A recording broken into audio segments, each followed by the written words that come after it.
Hello mga kumarites, ayan at hindi na nga pumasok yung anak ko sa school nila dahil ilang oras nga lang po yung pasok. Kaya inutusan ko na nga po si Tyler na mag-deliver nga po ng sabon. Dahil malapit lang naman yung kanyang hahatiran kaya naman magbabike nga po siya papunta doon.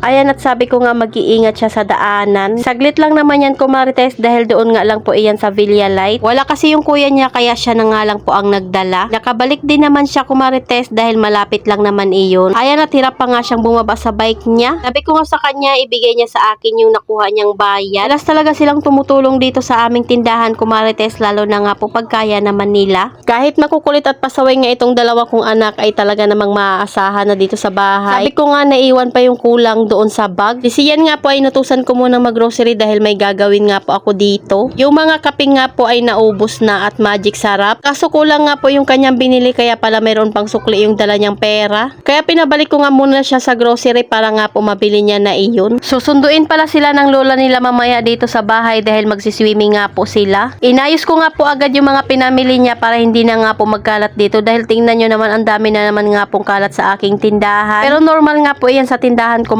naalis ko na agad siya para nga po mabili niya na muna yung mga kulak. Ito nga po yung mga napamili ko noong December kaso nga po walang pagsasabitan kaya ngayon naisip ko nga po siyang i-display. Tatanggalin ko na nga lang po siya sa kanyang lagayan para nga po butasan na lang. Isasabit na nga lang po para less space na nga po yung kanyang gagamitin. Ito lang talaga ang kagandahan sa mga ganitong paninda ay hindi ka talaga napapanisan o hindi kaya na-expired. Malalapad kasi yung mga lagayan niya at hindi ko nga siya maisabit doon sa harap ng tindahan namin. Kung sa pintuan naman nga po ito nakasabit ay hindi nga po siya masyadong kita. Kaya naisip ko na nga lang po itong baklasin para ma-display na nga po at mabenta na. Kuha ko nga kay Tyler itong lagayan na to doon sa taas dahil hindi naman nga po ito ginagamit. Mga jelly nga po yung nakalagay dito at naubusan na nga rin po ako nun. Kaya gagawin ko na nga lang po siya lagayan nito. Mahaba-habang araw nga rin po talaga yung wala silang pasok kumarites kaya namang tuwang-tuwa nga po yung mga anak ko. Kaya naman papayagan ko nga po sila na magpunta muna doon sa lola nila. Pero hindi na nga po ako sasama dahil busy nga rin po ako dito sa aming munting tindahan. Magsiswimming nga daw po sila kumarites. Pagkadating ni Sian ay dinisplay ko naman agad itong kanyang mga nabili. Pag ganitong sakto lang talaga yung aking ibibili sa tindahan ay hindi nga po ako pumupunta ng grocery. Dahil pag ako nga po mag-grocery paniguradong madami nga po akong madadampot. Pagkatapos ko nga ditong ayusin kumarites yung mga pinamili ni Sian ay diretsyo na naman nga po ako sa aking inaayos. Butasan ko nga lang po siya kumarites at isasabit ko nga po siya sa hook para maisabit ko nga po doon sa harap ng tindahan namin. Dahil dati nga po sa labas ng tindahan namin ito naka-display kaso kailangan mo nga laging bantayan. Kaya naman tinamad na nga rin po talaga ako maglabas-pasok. Kaya naman talaga nakasabit nga lang po sila doon sa isang tabi. Pero dahil meron naman nga po akong time ngayon kumarites kaya ito nga po ang inasikaso ko ngayon. Tapos ko na nga rin po kasi yung aking sampayin at tupiin kagabi kaya wala nga po akong ibang magagawa. Yung nasa lamesa nga po na sabon at lotion ay bayad na nga po iyan. Pick-upin na nga lang daw po niya dahil wala pa nga po siya dito sa Taguig. Mabilis ko nga lang din ito matapos kumarites nung habang may ginagawa nga po ako dito ay may bisita akong bata. Ito nga po ay inaanak ko na si Zachary. Tingnan nyo naman at kung gaano nga po kabibo ito. Dahil may nakita nga po siya lagayan ng candy na truck-truck kaya nilalaro niya nga po. Kaya sabi ko nga sa kanya, iuwi niya na yan sa bahay nila. So ayun lang kumarites. Salamat sa panonood. Follow for more. God bless us. At sana i-share nyo na nga rin po itong aking video.